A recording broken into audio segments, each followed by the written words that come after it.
So the human rights violation that was the Super Bowl has concluded, and while it was a socially relevant event, it left most people with nothing particularly relevant to talk about. Lucky for us, nerds are not most people.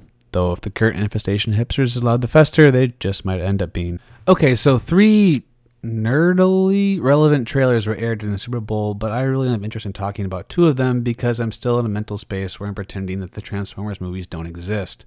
The trailer for, was it the 6th Transformers movie, did have a scene in it where a giant robot wielding a sword was riding a robot dinosaur, which is about the coolest thing a 9-year-old version of myself could ever want. Now, if only we could get in some atomic ninjas and cowboys with jetpacks, we might have a film here.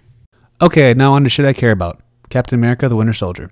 The first Captain America movie is a movie that people seem reluctant to say they liked because I guess people think that admitting they like fun things isn't cool, but I've never had a problem with not being cool, so I liked it. It was fun, it was big, it had charm and genuine personality, and I've always said that it was everything the 4th Indiana Jones movie should have been, except that film was going for this whole sci-fi movie of the week mixed with the bad fanfic sort of thing. The first film did, however, leave out the most interesting part of the Captain America character, the idea that a man from the 1940s with the moral values and belief system of your slightly racist grandfather suddenly wakes up in an era where everyone can look up pornography on their phones. I was hoping this next film would be more of a character piece, examining a man of time, seeing the fully born fruits of his sacrifice in World War II, manifested in a slothful and arrogant society where old school American values are slowly being replaced by a socialist nanny state. And after seeing the latest trailer for this movie, those things could still be happening in the film, but they'd be happening also while the explosions are happening. If there's an action scene in this movie that we haven't already seen, then the twist is going to be the Russo brothers pulling off their Scooby-Doo masks and revealing themselves to be life model decoys of Michael Bay.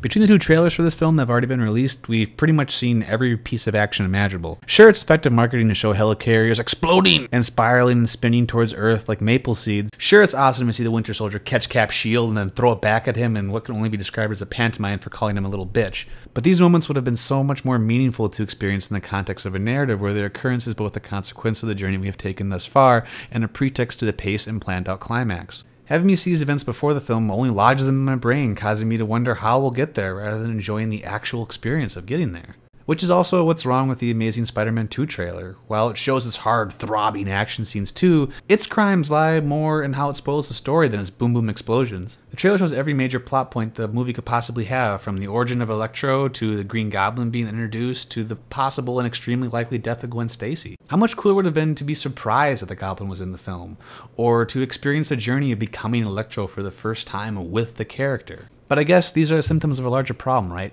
The fact that we live in a society that values immediacy over meaningfulness. Why wait to experience a movie when you can get everything you want from the trailer? Or why play a game when you can watch a full play on YouTube? Why go to work when our most popular television shows are watching other people go to work? Wait, what? Why the fuck would I watch someone work retail or make duck calls or... I'm sorry, I'm getting off topic. Let me demonstrate this with a scene from my childhood compared to how I imagine a similar scene would play out now. I remember being in grade school and rocking my Super Baller Green Bay Packers starter jacket, and then having a friend run up to me on the playground saying something along the lines of, "Hey, I was playing Super Mario Bros. 3 last night. If you fly over this wall in the first castle, you can find this hidden magical flute. You can use it to warp to enter the game." Then I said something along the lines of, well, that's kind of dumb. Why would a developer hide something in a game in a completely obtuse and random place just so a player could use it to skip all the content they had spent years balancing and pacing and planning? Only so they get to part of the game they could only beat using skills and experiences a player should have gained by playing the game in its intended order. Okay, so I don't think I actually said that. I probably said something more along the lines of, "Nuh-uh, you big doo-doo poo-poo faced dum-dum." Now try to imagine how that scenario would play out today. "Hey, Dakota. What's up, Aiden?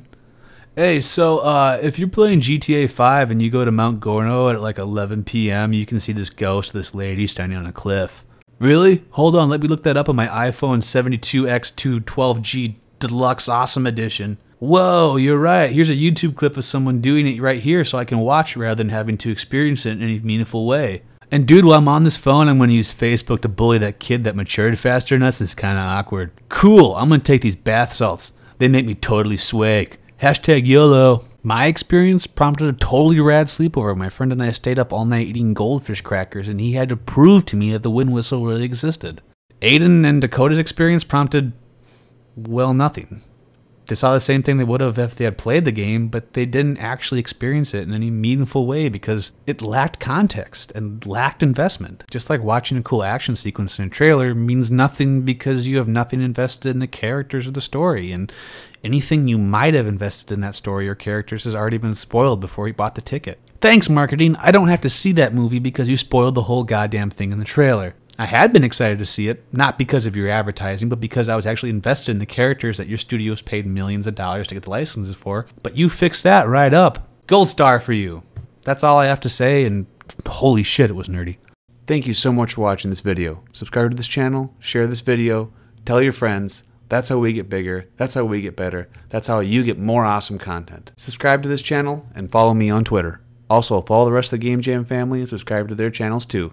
They're jerks, but they make some cool videos sometimes and funny tweets and stuff.